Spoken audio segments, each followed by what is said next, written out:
पापमोचनी एकादशी व्रत कथा।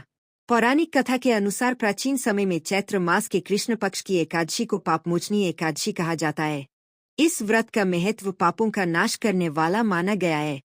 एक समय की बात है, मेधावी ऋषि नाम के एक महान तपस्वी ऋषि वन में कठोर तपस्या कर रहे थे। उनके तप से देवलोक में भी प्रभाव पड़ रहा था। तब इंद्र देव को भय हुआ कि कहीं उनका सिंहासन संकट में न पड़ जाए। इंद्र ने तपस्या भंग कराने के लिए स्वर्ग की अप्सरा मंजुघोषा को भेजा। मंजुघोषा ने अपनी मधुर वाणी और नृत्य से ऋषि की तपस्या भंग कर दी।